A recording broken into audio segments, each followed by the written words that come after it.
अद्य गुरुवासरः अथवा बृहस्पतिवासरः चैत्र शुद्ध दशमी दिनांक 18 एप्रिल 2024। प्रकाश निघंटु पुष्पवर्ग कमल। शंखं चक्रं जलौकान् दधतमृतघटं चारुदोर्भिश्चतुर्भिः सूक्ष्मस्वच्छातिहृद्यांशकपरिविलसन् मौलिमम्भोजनेत्रं कालाम्भोदोज्ज्वलाङ्गं कटितटविलसच्चारुपीताम्बराढ्यं वन्दे धन्वन्तरिं तं निखिलगदवनप्रौढदावाग्निलीलम् प्रौढदावाग्निलीलम् ब्रह्मणो हि समारब्धाम् आत्रेयाद्येषु पूजिताम् अस्मदाचार्यपर्यन्तां वन्दे गुरुपरम्पराम् आयुर्वेदरतं वन्दे माधवाख्यं महागुरुम् आयुर्वेदामृतं सर्वं शिष्येभ्यो यः प्रदत्तवान् द्रष्टाज्ञानी दृष्टकर्मा कृतकर्मा तथैव च अध्यापको विश्वश्रेष्ठो महान् संशोधकस्तथा गुणैरेतैः समुदितैः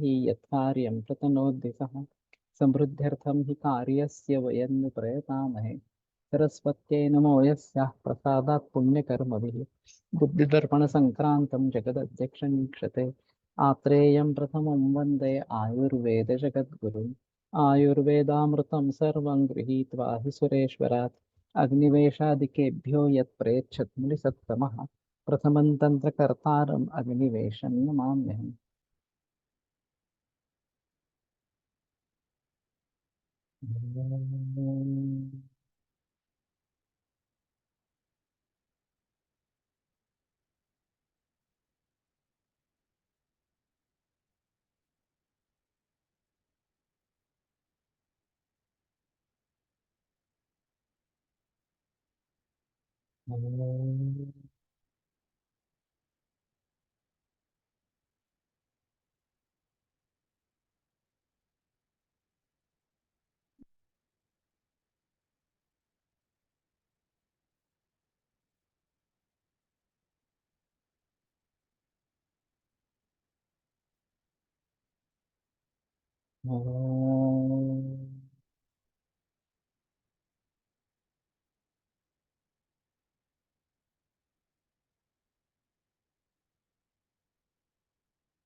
ओम शांति शांति शांति।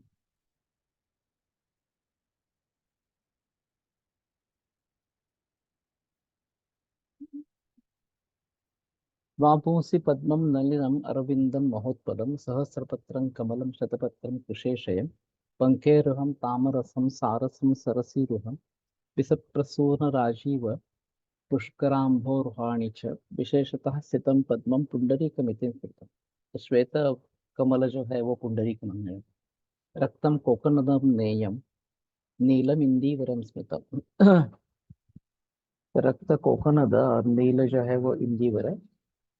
कमलम शीतलम वर्ण्यम मधुरम कफपित्त। कफ का भी नाश करता है। शीतल वर्ण्य मधुर कफपित्त तृष्णादाहास्त्र विस्फोट विषवी सर्पनाशनम। तृष्णादाह रक्तपित्त विस्फोट विष विसर्प नाशनम। धवलं कमलं शीतं मधुरं कफपित्तजित् तस्मादल्पगुणं किंचित अन्यद रक्तोपलादिकम। तो श्वेत कमल जो है वो श्रेष्ठ इस प्रकार का है और बाकी उससे थोड़े से कम गुणों वाले इस प्रकार के हैं।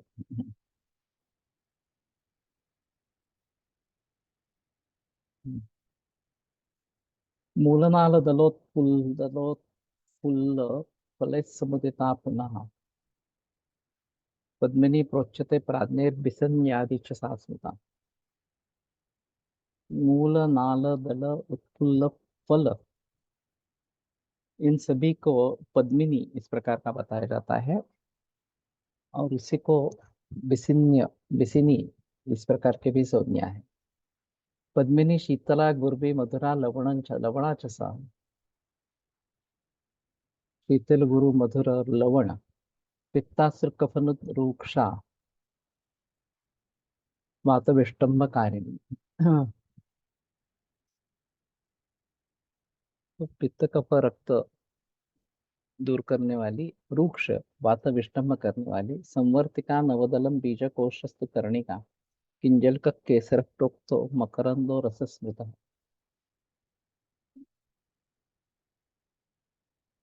नवदल को संवर्तिका, बीजकोशस्तु कर्णिका, किंजल का केसर प्रोक्तो मकरंदो रसस्मृत।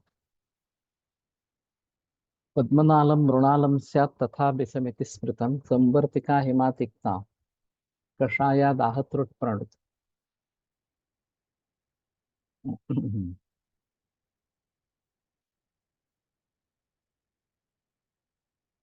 मूत्रकृच्छ गुदव्याधि रक्तपित्त विनाशिनी। तो ये सभी शीतवीर है, लेकिन ये कफनाशक भी है, ये इसकी खासियत है। केवल पित्त का शमन करने वाली या रक्त का शमन करने वाली ऐसा नहीं है। पद्मस्य कर्णिका तिक्ता कषाया मधुरा हिमा, मुखवैषद्यकृत लघ्वी तृष्णास्त्र कफपित्तनु। बीजकोशस्तु कर्णिका। बस। तिक्त कषाय मधुर हिम, मुखवैषद्यकृत लघ्वी तृष्णास्त्र कफपित्तनु। किंजल्क शीतलो वृषः कषायो ग्राहकोऽपि स, कफपित्त तृषादाह रक्तार्शो विशशोथजित्। पद्मनालम मृणालम स्यात्।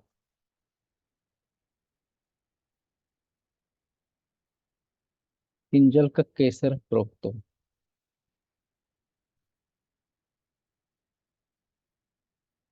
तो किंजल का केसर है,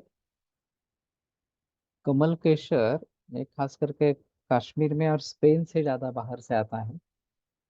उष्ण मानते हैं, लेकिन यहाँ पे सीधा शीतल इस प्रकार का गुण दिया है। कषायो ग्राहको पिसा, ग्राही है। कफपित्त तृषादाह रक्तार्शो विशशोथजित्।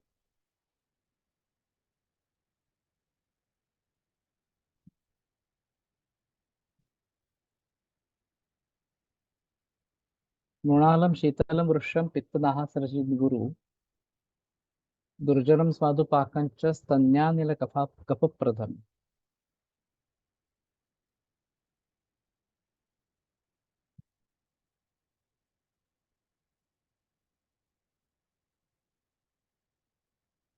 पद्मनालम मृणालम तथा विषम। हम्म। तो शीतल मृणाल जो है वो शीतल वृक्ष दाह पित्त दाह अस्त्रचित गुरु दुर्जरम स्वादुपाकंच संज्ञानिल कफ प्रदम। तो ये कफ बढ़ाने वाला है। संग्राही मधुरम रूक्षम शालूकम अपि ततिवरम। तो शालू को भी उसी प्रकार के गुण, संग्राही मधुर रूक्ष, ये बात वर्धन करने वाले हैं। स्थल कमल पद्मचारिण्यतिवत अतिचरा, अव्यथा पद्मा च शारदा, पद्मानुष्णा कटुस्तिक्ता कषाया कपवातजित्। मूत्रकृच्छ्राश्मशूलग्नि श्वासकासपि विशापः। तो एक विशापः ये काफी महत्वपूर्ण गुण है।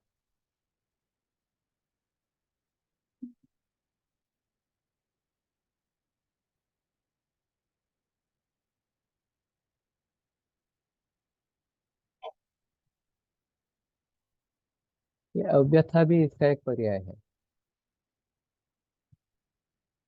अब पद्म काष्ठ के बारे में दातार गुरुजी ने जो पद्म किट्ट योग प्रयोग में लाया स्पॉन्डिलोसिस के लिए, तो जहां जहां शैथिल्य है यहाँ वहां वहां पद्म काष्ठ का प्रयोग कर सकते हैं। वह पढ़ के क्या कहते हैं देखते हैं। कमलं मधुरे जले सर्वत्र प्ररोहति, कमलस्य सूक्ष्ममूलं मृणालं स्थूलं विषम्,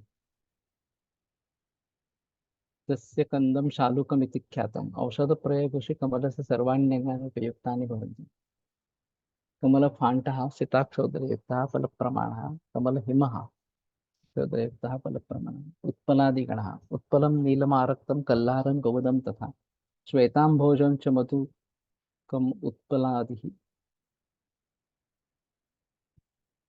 संशीलतो हरत्येव दाहं तृष्णां हृदामयम्।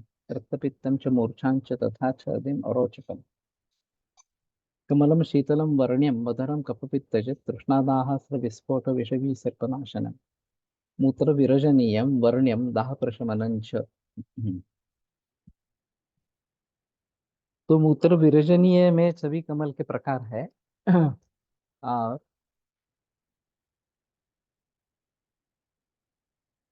वर्ण्य है, ये एक अहम मुद्दा इसमें है, और विषग्न है, दाह प्रशमन है।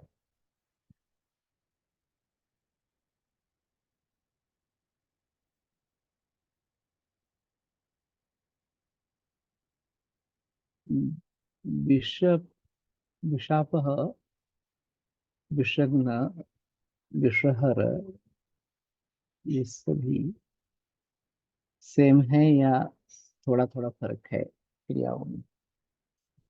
ज्यादातर सेम ही है, थोड़ा फर्क हो सकता है, लेकिन इसमें बताना काफी मुश्किल होगा इस प्रकार। वैसे बहुत सारे द्रव्यों के गुणों कर्मों के बारे में इस प्रकार की बहस आती है, अलग अलग शब्दों का प्रयोग होता रहता है। हमने कोश बनाते समय इन सभी को इकट्ठा किया था, और ज्यादा फर्क नहीं है ऐसा करके एक ही शब्द का प्रयोग किया था। लेकिन हो सकता है थोड़ा अंतर इसमें हो सकता है इस प्रकार।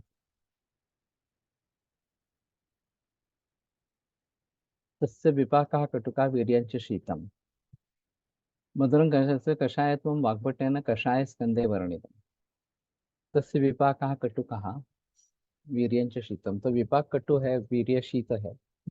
कषायत्वात् कफम हन्ति माधुर्यात् शैत्याच्च पित्तम हन्ति कमलम आप्यम शरीररतं क्लेदं वर्धयति क्लेदवर्धनात् मूत्रस्य विरेचनं विरञ्जनं च भवति। तो विरजनीय गण में ये आया है। और रघुवीर भिड़े तो रत्नागिरी में प्रैक्टिस करते थे, वो किडनी फेलियर के केसेस में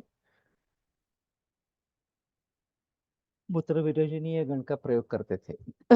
काफी मात्रा में। वैसे पंचारविंद चूर्ण उपलब्ध है बाजार में, तो मैं उसका प्रयोग करता रहता हूँ।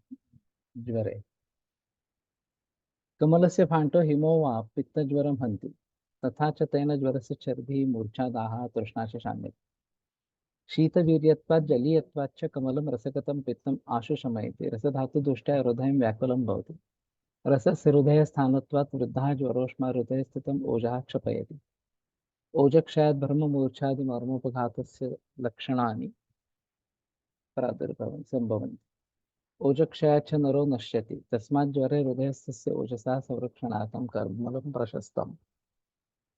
तो पित्त प्रधान अगर इस प्रकार का ज्वर है, तो रस गत ओज का नाश करने के जरिए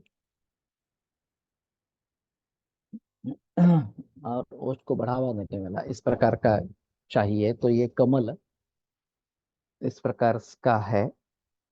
और उसके बगैर ये दाह मूर्छा इस प्रकार की अवस्थाएं हो सकती है, तो इन सभी से कमल रक्षा करता है।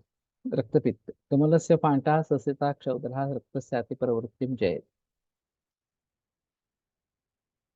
शीतत्वात् कषायत्वाच्च कमलम रक्तम स्तंभयति शीत और कषाय होने के कारण रक्त का स्तंभन करता है। कमलोत्पल किंजल सिद्धा पेया अधोग रक्तपित्ते हिता गुदगते रक्तपित्ते कमल श्रुतम क्षीरम प्रशस्तम।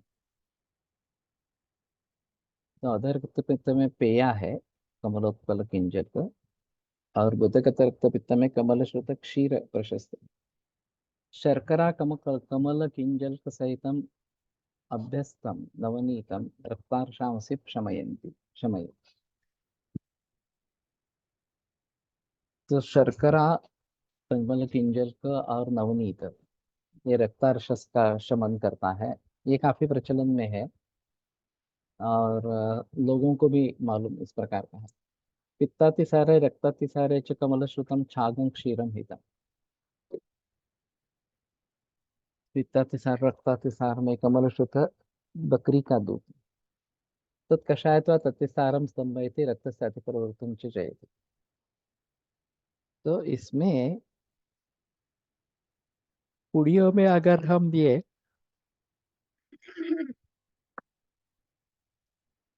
हम्म, पंचार बिंदु चूर्ण दे सकते हैं, ये थोड़ा अलग इस प्रकार का रहेगा।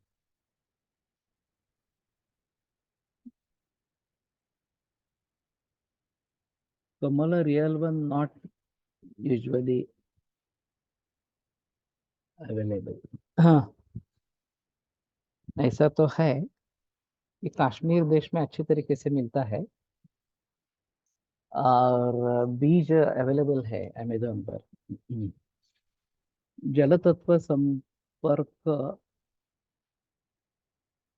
अधिक असलेली द्रव्ये उदक वह स्रोतस कार्य अधिक कोमल नागरमोथा उशीर प्रवाळ एक्सेट्रा अशाच पद्धतीने अजून द्रव्याचा विचार करता येईल। सही है। पद्मकाष्ठ यूज्ड इन अस्थि विकार ऑस्टियोपोरोसिस। खास करके स्पॉन्डिलोसिस वगैरह में इसका प्रयोग ज्यादा किया गया है। दातार गुरुजी ने जो किया है पद्मकिट्ट, उसके साथ मंडूर, पद्मकाष्ठ और मंडूर। Voice is to low.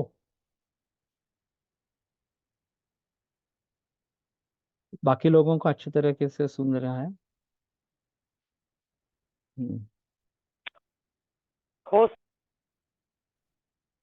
हाँ,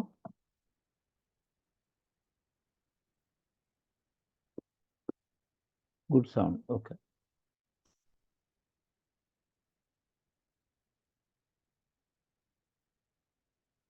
पित्तज विसर्पे अग्निविसर्पे च कमलस्य फाण्डः प्रशस्तः तथा च विसग्रन्थि लेपः शतत उत कृतयुतः विसर्पे हितः। पित्तज रुद्रोगे कमलस्य फाण्डः प्रशस्तः कमल सिद्धं घृतम व प्रशस्तम। तो इन सभी में इसका प्रयोग कर सकते हैं। कमलस्य कल्कः मधुयतः स्त्रिया पीतः गर्भपातम आशु निवारे। तो ये भी अच्छा है।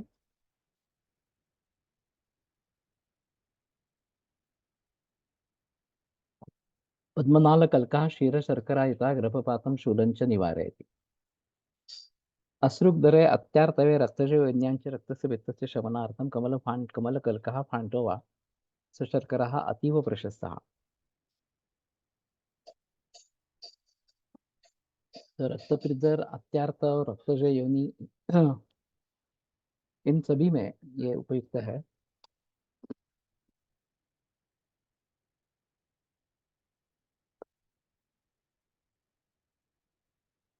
कमल कमल किंजल कहा कमल बीजं च वृष्यम धातुक्षय शुक्रक्षय च तस्योपयोगः हितः। तो अनेक तरीके से कमल का प्रयोग किया जा सकता है। अभी यहाँ संतोष सूर्यवंशी ने कमल लगाया है, तो ये लिली से अलग वैरायटी इस प्रकार से है। बाकी जनरली जो मिलते हैं वो लिली मिलती है, वाटर लिली। तो उस दृष्टि से कमल लगाना आवश्यक होगा। मैंने कोकण में वाटर लिली लगाई है, लेकिन कमल नहीं मिला है। तो वहां तो नहीं मिलेगा वो, बीज मंगवाना पड़ेगा या फिर दूसरे किसी जगह से लाना पड़ेगा। गर्भपात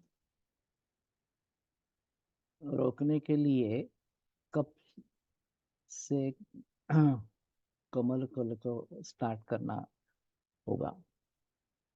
मुझे लगता है कि थ्रेटेन्ड अबॉर्शन की अगर हिस्ट्री है तो शुरू से ही ये करे तो अच्छा रहेगा।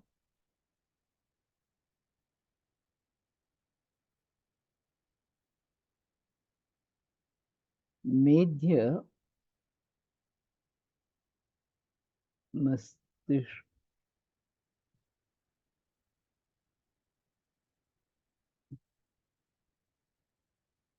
मानसिक दुर्बलता, विशेषतः क्रोध अगर ज्यादा है और उसके जरिए पित्त का प्रकोप, रक्त की दृष्टि इस प्रकार की ज्यादा है, तो इन सभी में कमल का प्रयोग हो सकता है। और ये कफशामक भी है, ये थोड़ा अच्छा है।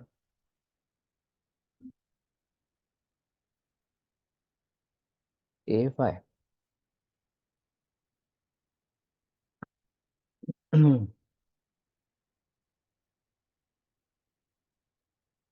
कमल केसर है ये। कमल किंजल का जो है।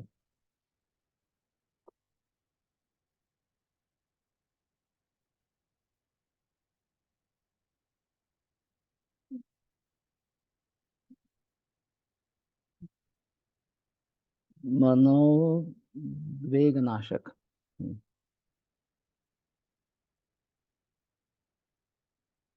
ये बात सही है। तो शीत है, कषाय होने के कारण कफ का भी नाश करता है और पित्त का तो नाश करता ही है, उसमें संदेह नहीं है, रक्त में अच्छा है। तो इन सभी दृष्टि से इनका प्रयोग करना बेहतर इस प्रकार का होगा। एक्चुअली फ्लावर रेमेडीज, ये बाख की जो थेरेपी है, वो खास करके मानसिक दोषों पर अच्छा काम करती है। और इरिटेबिलिटी वगैरह इस प्रकार की अगर सिम्टम्स है तो उसमें अच्छी दवाइयाँ है। ये होम्योपैथी जैसा उसका बायोकेमिक है, लेकिन होम्योपैथी जैसा सूक्ष्मीकरण उसका किया गया है। तो मैं उस दृष्टि से थोड़ा सा सोच रहा था कि अगर हमारे ग्रंथों के आधार पर इस प्रकार से फूलों के मानसिक परिणाम को हम देखने की कोशिश करेंगे तो ज्यादा अच्छा इस प्रकार का होगा। इसमें खास करके पित्त, रक्त और उद्वेग, क्रोध, इन प्रकार के भावों में कमल का बंदी भांति प्रयोग हो सकता है। हिम अच्छी संकल्पना है। या फिर हमें थोड़ा सा जैसे होम्योपैथी जैसे करते हैं उस प्रकार से उसमें के हिस्से एक हिस्सा लेना, उसमें के हिस्सा लेना, इस प्रकार का कुछ करना पड़ेगा। और फिर उसके आधार पर कहाँ किस फूल का प्रयोग हो सकता है, ये अगर देखने की कोशिश करेंगे तो ज्यादा अच्छा इस प्रकार का रहेगा।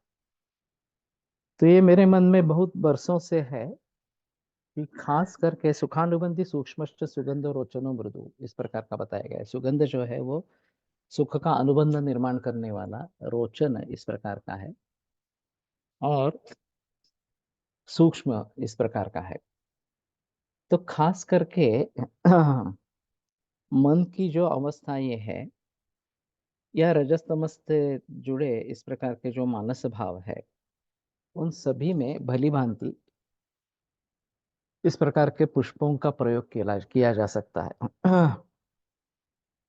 अब अत्तर भी इससे मिलते हैं, लेकिन वो ज्यादा सिंथेटिक है। तो नैसर्गिक अत्तर इस प्रकार से अगर फूलों से निकाले जाते हैं तो वो भी एक अच्छा पर्याय हो सकता है उनको प्रयोग में लाने के लिए। और उसको सिर्फ सूंघना, ये बात बता सकते हैं। नहीं तो अत्तरों को इस प्रकार से सिक्स सिक्स करके ये बात कुछ हो सकती है। वैसे अच्छा गुलाब जल अगर मिलता है नैसर्गिक इस प्रकार का, तो उसका भली भांति प्रयोग हो सकता है। तो जो आसानी से उपलब्ध है, इस प्रकार से फूलों के बारे में थोड़ा सा सोचना। वहाँ बाग थेरेपी में मूड इलेवेटर्स वगैरह इस प्रकार के भी है, जो एलोपैथी के मूड मूड एलिवेटर्स के जरिए देखा जाए तो बहुत अच्छे हैं, दुष्परिणाम नहीं है, और अच्छा काम इस प्रकार का करते हैं। कमल किंजल ये केसर है कमल का। और वैसे केसर उष्ण माना जाता है, लेकिन यहाँ जो डायरेक्ट रेफरेंस है वृक्ष और शीत इस प्रकार का है, तो उसको ध्यान में रखते हुए उसका प्रयोग करना चाहिए इस प्रकार से।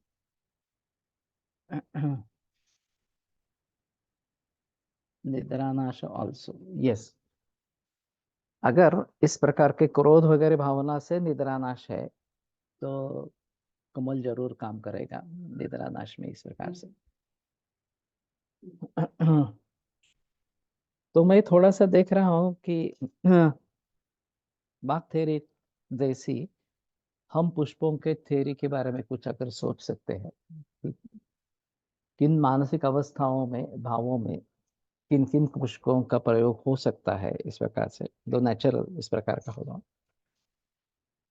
और अत्तर या परफ्यूम एक अच्छा मार्ग होगा उसको प्रयोग में लाने का। लेकिन अभ्यंतर प्रयोग अगर करना है तो कुछ ना कुछ फॉर्म में हमें अभ्यंतर देना पड़ेगा इस प्रकार से। तो उसके बारे में थोड़ा देखना पड़ेगा, वो ज्यादा टिकेगा कैसे इसके बारे में देखना पड़ेगा। तो मुझे लगता है कि इसको आगे हम अगर बढ़ा सकते हैं तो एक अच्छी एडिशन आयुर्वेद में होगी। श्वेतं कुवलयं प्रोक्तं कुमुदं कैरवं तथा। त्यांनी ते केलं आहे ना, हाँ, ते अर्क वेगळे आहेत, त्या आयुर्वेदाला चालणार का? अर्क आहे ना? नाही नाही, मग आपल्यासारखे अर्क नाही आहे ते, काय घालतात होमिओपॅथी वाले, तसं आहे तो.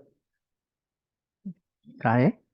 होमिओपॅथी वाले घालतात ना काहीतरी. हो हो, तसंच आहे ते, बायोकेमिक जैसा है, और सूक्ष्मीकरण किया गया है उसका।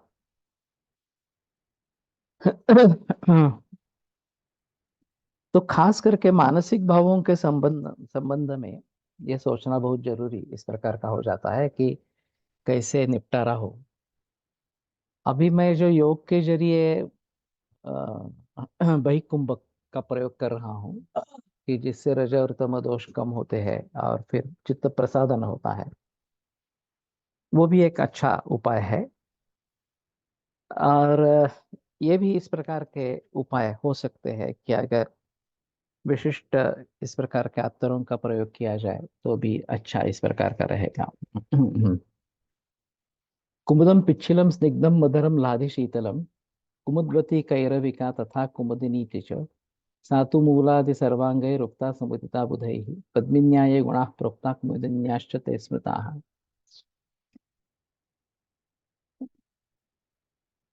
तो सभी मूलादि सर्वांगों से युक्त है तो पद्मिनी कुमुदिनी उसको कहते हैं। और पद्मिनी के जो गुण है वो सभी कुमुदिनी के बारे में भी है। तो पिच्छिल है ये एक इसमें ज्यादा बात है। तो ये कफ बढ़ाने वाली इस प्रकार की रहेगी कुमुदी, कुमुद जो है।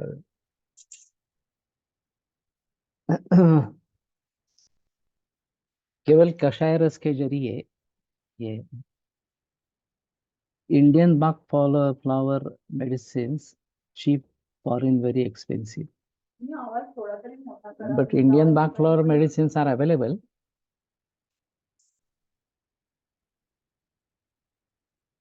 ये उपलब्ध है क्या ब्लॉक?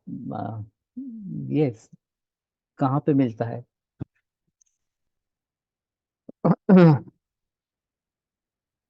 तो थोड़ा कंपैरिजन अगर कर सके कि वहाँ उनका इंडिकेशन किस रोग के लिए बाक ने किया है, और हमारे शास्त्रों में या भाव प्रकाश वगैरह।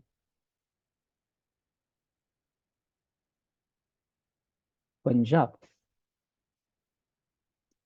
तो अगर सोर्स मालूम है तो बताओ, ये अच्छा इस प्रकार का रहेगा और शायद सीधा प्रयोग कर पाएंगे। क्योंकि इसके गुण कर्मों के बारे में हम हमारे ग्रंथों से देख सकते हैं, और उन्होंने जिस तरीके से उसको देखा है वो भी देख सकते हैं। और अगर ये चीप है तो भी अच्छा है, वैसे भी उचितो यस्यो देशा तज्जम तस्य औषधम हितम, ये बात कही गई है, तो हमारे लिए तो यही अच्छा है। तो सोर्स कहाँ है, क्या क्या मिलता है वगैरह वगैरह, ये जानकारी डालो तो ज्यादा अच्छा इस प्रकार का रहेगा। They take more psychological history and give medicine, ये तो सही है, लेकिन साइकोलॉजी में भी ऐसा है थोड़ा सा, मूल क्या है वहां तक पहुंचना है इस प्रकार से। अभी लोकसत्ता में भय के बारे में एक लेख आया था। किस किस चीज का भय कैसे कैसे रहता है इस प्रकार से, उसके मूल कारण क्या क्या होते हैं, वो पिछले शनिवार को ये लेख पब्लिश हुआ है। तो काफी अच्छा था इस प्रकार से। उसमें इसका जिक्र तो नहीं किया था कि मेडिसिन क्या देनी है वगैरह इस प्रकार से, लेकिन किस किस चीज का भय होता है ये एक बताया गया है। अभी हमारे हिसाब में भय ये ओजस से संबद्ध इस प्रकार का है। विभेति दुर्बलो भीषणम ध्यायति व्यथित इंद्रियः, ये ओज क्षय अगर होता है तो विभेति ये लक्षण आता है। और ये किसी भी चीज का भय हो सकता है। तीव्रता कम ज्यादा इस प्रकार की होती है, लेकिन परीक्षा है तो उसका भय है, या फिर कहीं इंटरव्यू जाना है तो उसका भय है।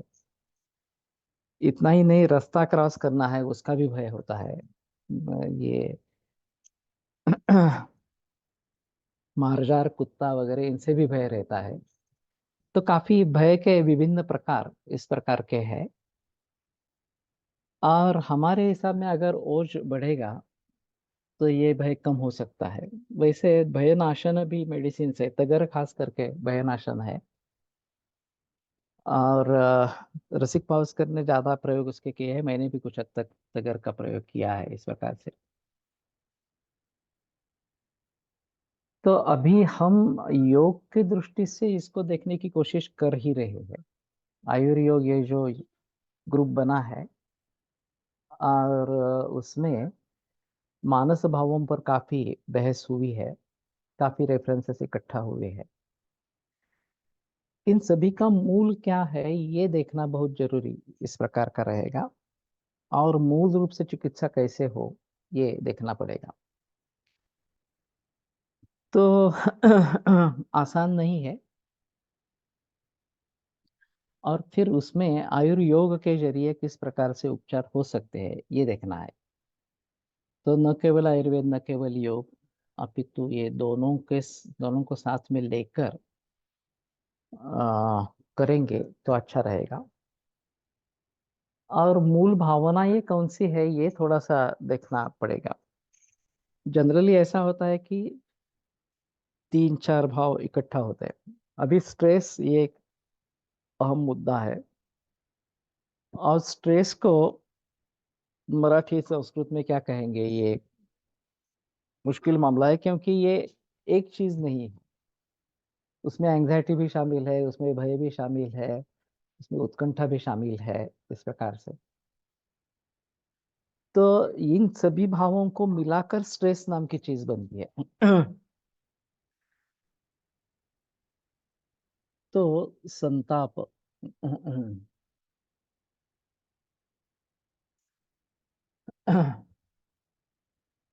तो ये क्रोध क्यों निर्माण होता है, ये भी एक अलग बात इस प्रकार की है। उसके मूल तक अगर पहुंचना है तो अपकारक अनुसंधान जन दैन्यम इस प्रकार की उसकी चक्रपाणि दत्त ने व्याख्या की है। कि कोई हमकर अपकार करने वाला है और फिर उसके जरिए एक दैन्य इस प्रकार का निर्माण हो जाता है वगैरह वगैरह। कोई चीज पसंद न हो, इसके लिए क्रोध इस प्रकार का हो गया, ये भी बात हो सकती है इस प्रकार से। तो लोग क्या करते हैं कि समर्थन करते रहते हैं कि तुम भी अगर उस अवस्था में होते तो तुम्हें भी गुस्सा आ जाता इस प्रकार। तो ये तो सरासर गलत है। कि किसी भी हालत में क्रोध का समर्थन नहीं होना चाहिए। कोलटकर सर कहा करते थे कि हित क्या है ये देखना जरूरी है। क्रोध आना अगर अहितकारक है तो क्रोध न आना यही हित है, इस प्रकार से। अगर आ जाता है तो उसको काबू में कैसे रखने का है, ये एक और अलग बात इस प्रकार की है।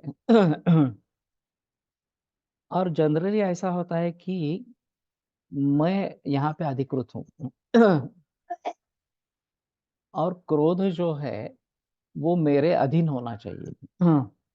मैं अगर क्रोध के अधीन हो गया तो बिल्कुल समझ लेना कि ये गलत बात है, उस प्रकार से। क्रोध के आवेश में आकर हम कुछ भी कर बैठते हैं, कुछ भी बोलते हैं, इस प्रकार से। तो वहां अहंकार की जागृति करना कि मैं स्वामी हूँ, मेरे अधीन ये होना चाहिए, इस प्रकार से। ये एक तात्कालिक उपाय है, लेकिन फिर भी अहंकार भी अच्छा नहीं है।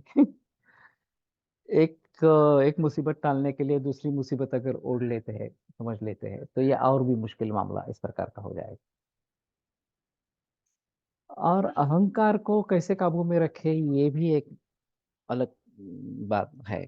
सदसद अध्यारोपेण इस प्रकार के वहां पे बताया गया है कि सही बात है कि अहंकार होना या फिर स्वाभिमान होना। स्वाभिमान का अगला रूप अहंकार इस प्रकार का है, उसका भी अगला है गर्व, इस प्रकार से। तो जितना हम ज्यादा सीखते हैं वैसे हम उतना लीन हो जाते हैं। और तगर तगर की मंथ इतनी तीक्ष्ण होती है, गंध इतनी तीक्ष्ण होती है कि जब भी कोई उसको डब्बा खुलता है तो क्लिनिक में ऐसी गंध आती है जैसे किसी सॉक्स स्मेल कर रहा है। यहाँ स्वभावतः अपस्मार के लोग रोगी को शॉक्स जैसे विकृत गंध सूंघते, इसलिए शायद तगर मानसिक रोगों में आया है। लेकिन एक खास करके भयनाशन बताया गया है। और भयनाशन कैसे काम होता है इसका, ये थोड़ा देखना चाहिए।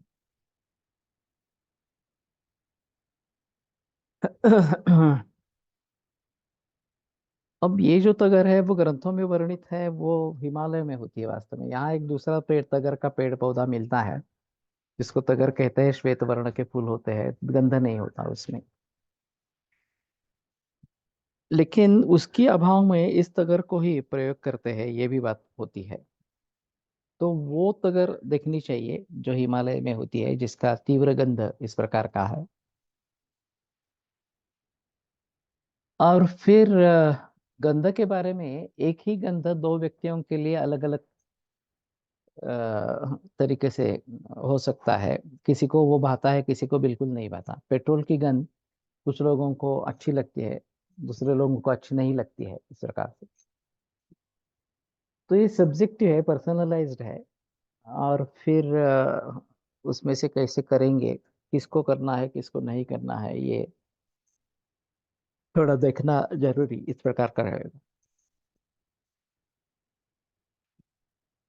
इसलिए पंजाब से अगर ये औषधियाँ मिलती है, बाक रेमेडीज, इंडियन मेडिसिन के लिए, इंडियन फ्लावर्स के लिए,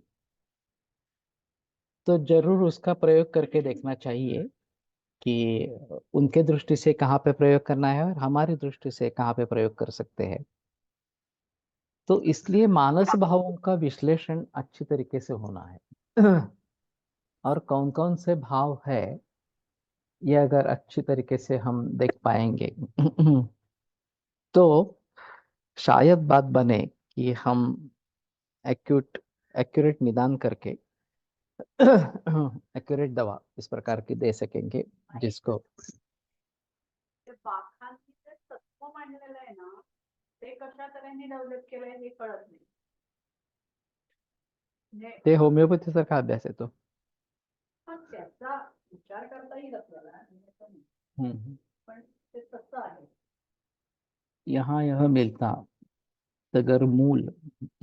ओके।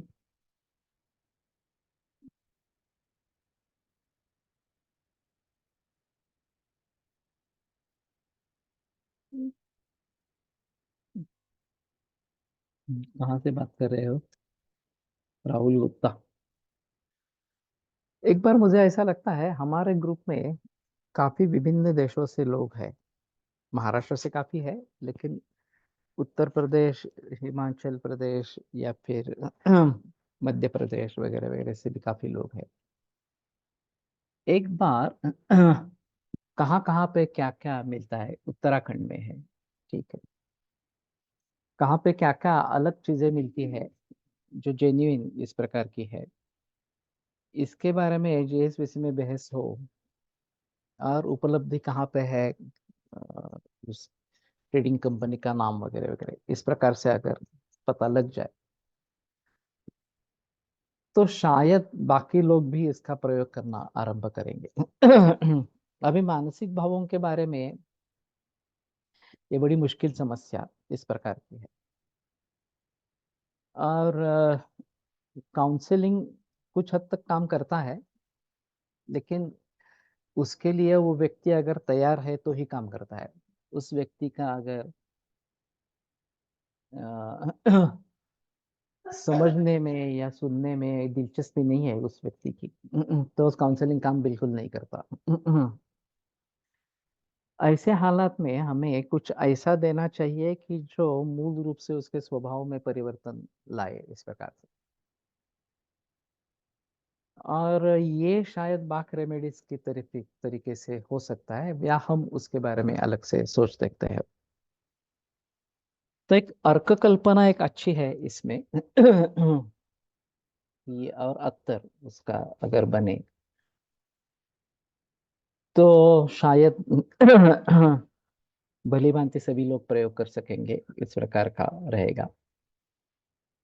और जैसे मैंने योग के बारे में कहा कि बहिकुंभक चित्त प्रसादन अगर करता है तो वो तो सभी के हाथ में है, उसमें कोई संदेह की बात नहीं है, कोई भी अपने घर पे बैठ के कर सकता है। दवाइयाँ मंगाना, प्रयोग में लाना, ये थोड़ा और मुश्किल इस प्रकार का काम है। लेकिन फिर भी किस व्यक्ति को क्या पसंद होगा, किस कौन सी व्यक्ति क्या करेगी, ये बताना मुश्किल इस प्रकार का है। जिनको वही कुंभक भा जाता है, करते हैं रेगुलर रूप से, या ओंकार करते हैं और ये कॉम्बिनेशन ओंकार और वही कुंभक का करते हैं, उनमें दोनों तरीके से व्याधि निवारण के हिसाब से भी और चित्त प्रसादन के हिसाब से भी अच्छे लाभ मिलेंगे, इसमें संदेह नहीं। लेकिन उस व्यक्ति को ये करना है, वो करेंगे ही नहीं तो कुछ फायदा नहीं। तो इसलिए या अत्तर या इस प्रकार के कुछ बायोकेमिक्स, बाक रेमेडीज जैसे, ये दवा भीतर लेनी है बस। तो ये थोड़ा सा आसान इस प्रकार का होगा। और साइकोलॉजिकल बैरियर जो है वो नहीं रहेगा इस प्रकार में। हर एक की अपनी अपनी सोच होती है, और उस सोच को छोड़ने के लिए वो तैयार नहीं होता है। दूसरे किसी तरीके से उस चीज को देखा जा सकता है, ये विचार भी ध्यान में नहीं आता, और उसके सोचने के बारे में भी विचार नहीं करते है कि और कुछ तरीका है क्या इससे निपटाने का, इस प्रकार से। तो पुष्प वर्ग जैसे आरंभ हुआ तो मैंने ये सोचा था कि ये बाक रेमेडीज जैसे कुछ करना है पुष्प वर्ग के आधार पर। जो भी सुगंधी द्रव्य है उन सभी के बारे में ये सोच सकते हैं, केवल पुष्प वर्ग नहीं, चंदन भी है, या उस प्रकार से अन्य भी मुस्ता है वगैरह वगैरह जो सुगंधी द्रव्य है। तो उन सभी के बारे में सोच सकते हैं कि इनका भलीभांति प्रयोग कहाँ पे हो सकता है।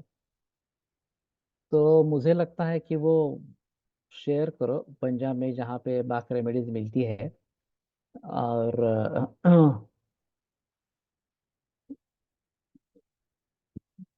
अ, किस चीज के लिए बाक रेमेडीज में उसका प्रयोग होता है, और हमारे दृष्टि से कंपेयर करके हमारे द्रव्य गुण शास्त्र को हम किस दृष्टि से उसका प्रयोग कर सकते हैं, ये एक बात रहेगी। वारिपर्णी कुंभिका स्यात् शैवालम शैवलं च तत् वारिपर्णी हिमा तिक्ता लघ्वी स्वाद्वी सरा कटुः कट्टु दोषत्रय हरि रूक्षा शोणित ज्वर शोषकृत।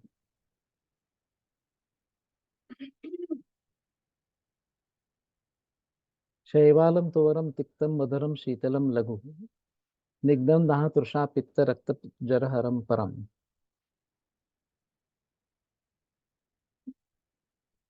ये शोणित ज्वर शोषकृत, ये पाठ मुझे जरा अजीब लगता है, शायद नुत होगा कृत के बजाय। वनस्पती कुठली आहे? शैवाल, काय शेवाळ शेवाळ। हाँ काय करताय ज्वरकृत? हाँ, शोणित ज्वर शोषकृत इस बार का। कारण का सर्वात थंड काय आहे तर शेवाळ सर्वात थंड आहे असं आलेलं आहे. आता ते मला अजून थंड कळलंय. आणि अति लेकिन शैत्यामुळे कदाचित ज्वर येत असण्याची शक्यता राहू शकते. लेकिन खाली ज्वरहर पण आलाय ना, एकदम दाह तृषा, एकदम दाह तृषा पित्त रक्त ज्वरहरम परम, ज्वरहर पण आलाय खाली। ते कृत मला जरा गोंधळ वाटतंय थोडासा अशा स्वरूपात। वैसे शैवाल प्रचलन में नहीं है, ये जहां मिलता है, जहां पानी संचित रहता है वहां पे शैवाल की उत्पत्ति होती है, और ज्यादातर उसको निकाल के फेंक दिया जाता है। तो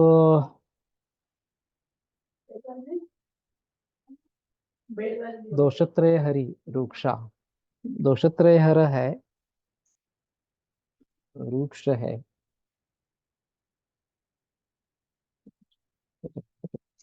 ज्वरहरम परम।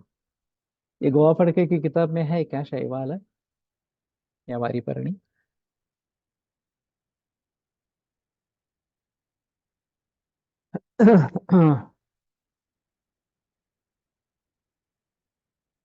अगर है तो बता देना।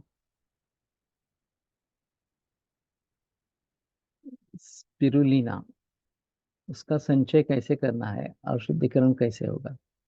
पानी में रहकर भी रूक्ष कैसे हो सकता है?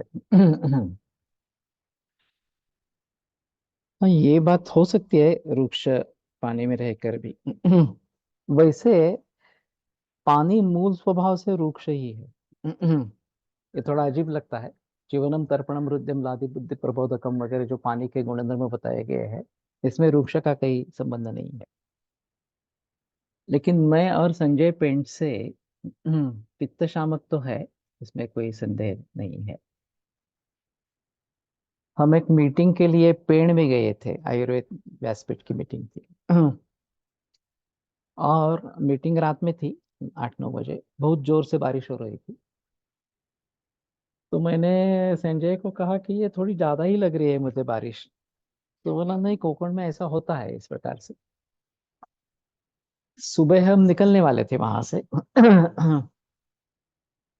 और जैसे स्टैंड की तरफ बढ़े तो पता चला कि स्टैंड के यहाँ कमर भर पानी है, और सभी वाहतुक यातायात बंद हो गई है इस प्रकार से। और पुणे की तरफ जाने वाला जो रास्ता था उसमें एक ब्रिज था, वो उद्ध्वस्त हो गया था। तो पुणे की तरफ वाहन नहीं जा रहे थे। संयोग से एक फोन मैं घर पे कर पाया, उस समय तो मोबाइल नहीं थे। तो फोन पे मैंने बता दिया कि हम ठीक है, सुरक्षित है, और कितने दिन लगेंगे मालूम नहीं। ये करीबन मेरे ख्याल में 1989 का है। और फिर वहां पे एक हमारी छात्र थी, उसके घर पे रुके थे, तो वहीं पे रुके रहे, कहीं जा नहीं पाए इस प्रकार से। 2 दिन के बाद संजय पेंट से ने कहा यहाँ से बस ही 8-10 किलोमीटर है। रास्ता बंद था क्योंकि पेड़ गिरे हुए थे। तो पैदल ही जाना पड़ेगा इस प्रकार से। लेकिन यहाँ रहने से बजाय वहां रहना एक थोड़ा अच्छा रहेगा इस प्रकार से। One south vaidya using tabs in diabetes, तो और अजीब है। Water is cleansing, over drinking, dilute dhatu is maybe in the form of रूक्ष।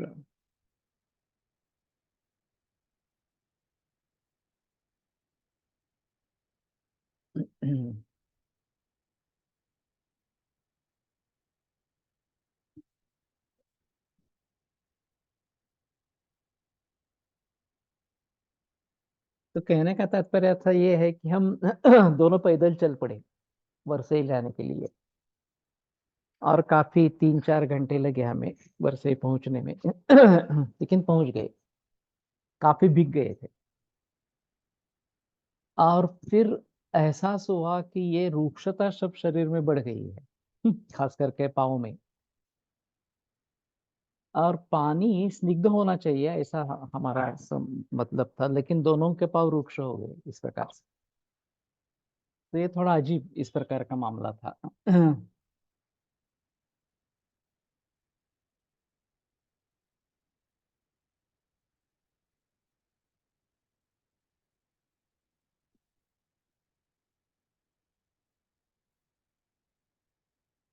जल कफ महाभूत की योनि है, उसमें कोई संदेह नहीं है।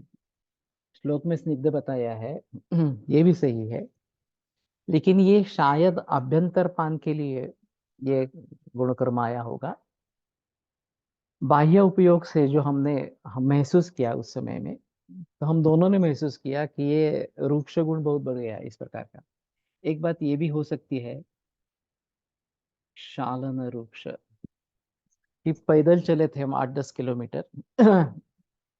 तो उसके जरिए वात बढ़ गया और रूक्ष हो गया। और शैत्य था ही, तो शीत और रूक्ष के जरिए बात की वृद्धि हो गई इस प्रकार से। ये भी बात हो सकती है, पानी से उसका संबंध है या नहीं, ये थोड़ा देखना चाहिए।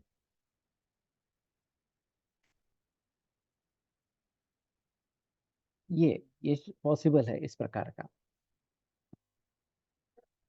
तो कहने का तात्पर्य अर्थ ये है कि क्षालन जब होता है तो शायद ये बात इस प्रकार की हो सकती है।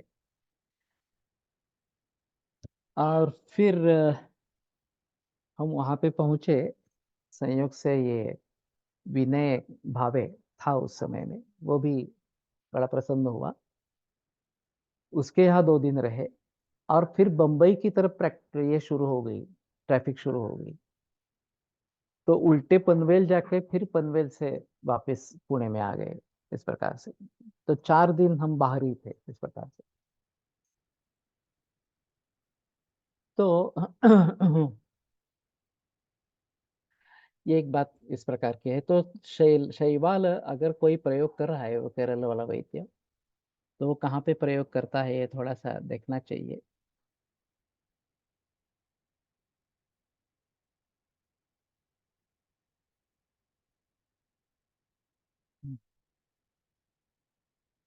शैवाल इन एक्सटर्नल वुड एक्सटर्नली,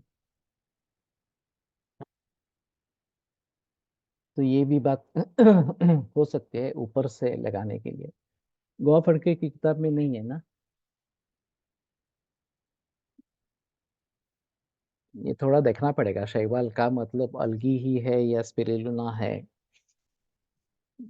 और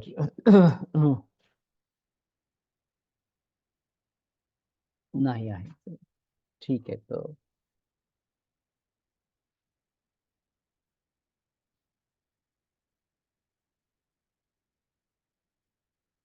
तेलकटपणा घालवण्यासाठी उष्ण जल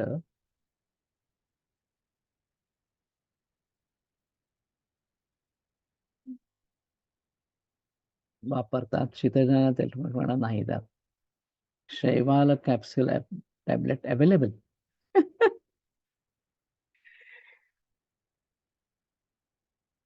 तो ये काफी अजीब अजीब बातें सामने आती है कि बहुत सारे द्रव्य उपलब्ध है, spirulina tabs available. Okay.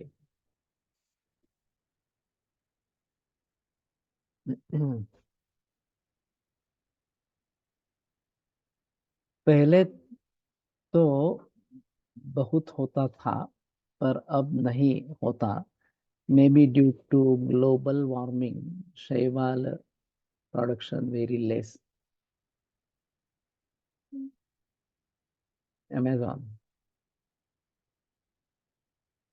Ginkgo biloba is a type of algae used in modern medicine पता नहीं है शैवाल है क्या। वैद्य प्रिपेयरिंग बाय हिमसेल्फ आते हैं। घर पर पानी की बकेट में अगर, तो उसमें शैवाल जम जाता है, ठीक है।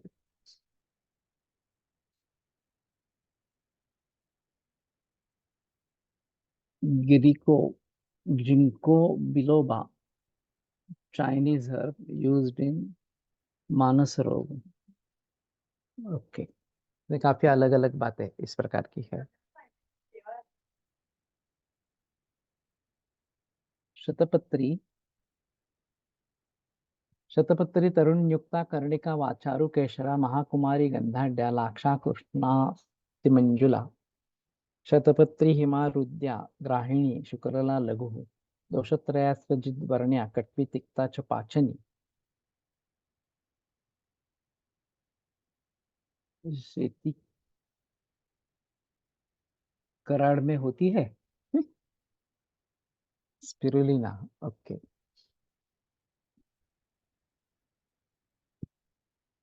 तो शतपत्री ये कमल का ही प्रकार है वास्तव में। तो हाँ, कल इसको लेकर आगे बढ़ेंगे। आयुर्वेद प्रकांड निगदित इह हि शल्यतंत्र प्रधानः शिष्येभ्यः शाश्वतोऽयं जन कृपा व्याप्त चित्तेन येन आयुर्वेदस्य वाञ्छन् पुनरपि भुवने ताञ्च सुष्ठु प्रतिष्ठां श्रेष्ठं धन्वन्तरिं तं प्रणमति च सदा वैद्यवर्गो हि नूनं वैद्यवर्गो हि नूनम्।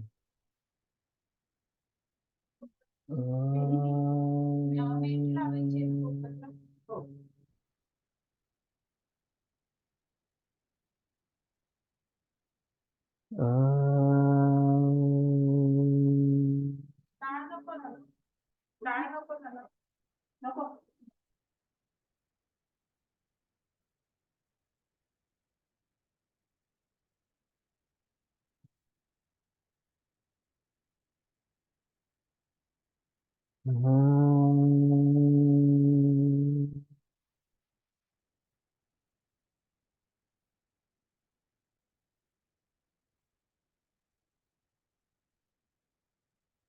हे श्रेयसी, पण तुम्हाला दुपारी जाताना न्यायची असेल तर लाव थोडी. तुम्हाला दुपारी दवाखान्यात जाताना न्यायची असेल याला आमटी, हा तर लाव. मेरे